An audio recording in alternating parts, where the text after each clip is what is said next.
Evan n'est pas rentré de la nuit. Comme il aurait dû rentrer de sa garde il y a 2 heures, Chloé est inquiète.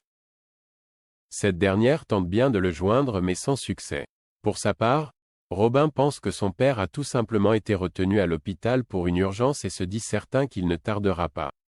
Si elle part travailler légèrement rassurée, Chloé perd son sourire lorsqu'elle reçoit un appel de Janet. En effet, cette dernière cherche désespérément à joindre Evan car il n'a pas pris son service ce matin. Surprise, la greffière lui rappelle qu'il était de garde cette nuit mais Janet n'était pas au courant. Mal à l'aise, elle promet de se renseigner et d'éclaircir cette histoire au plus vite.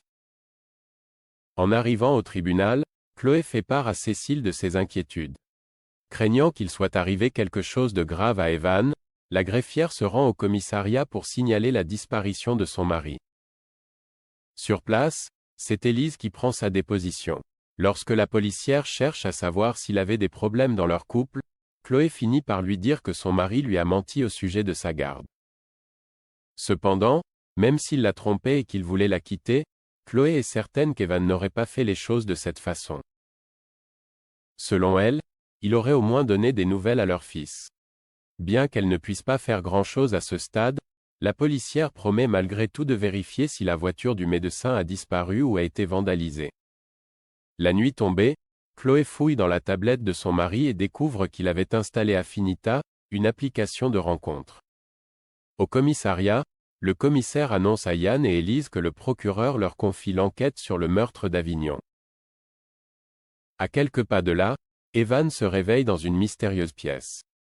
Ayant mal à la tête, le médecin se souvient avoir pris un coup sur la tête alors qu'il attendait quelqu'un sur un parking.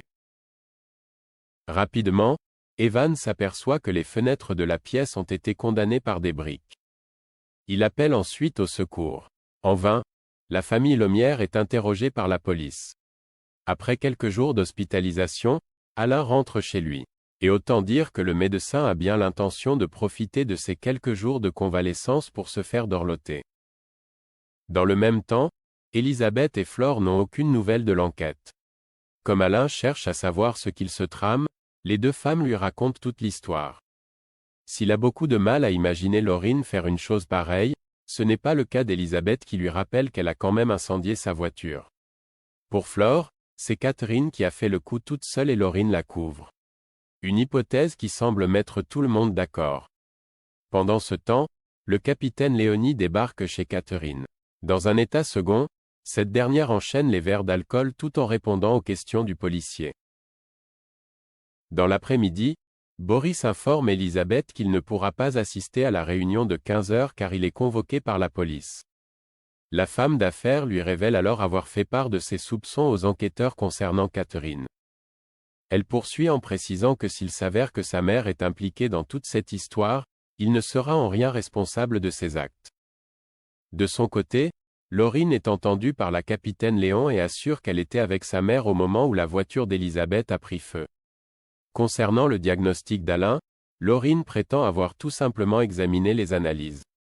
En fin de journée, Elisabeth reçoit un appel de Catherine qui lui reproche d'avoir envoyé la police chez elle. Tandis que la femme d'affaires lui répond avoir fait uniquement son travail, Catherine l'accuse de vouloir l'envoyer en prison. Lorsqu'elle comprend qu'elle n'est pas dans son état normal, Elisabeth souhaite mettre fin à la discussion. Catherine lui garantit alors que cette histoire est loin d'être terminée avant de raccrocher.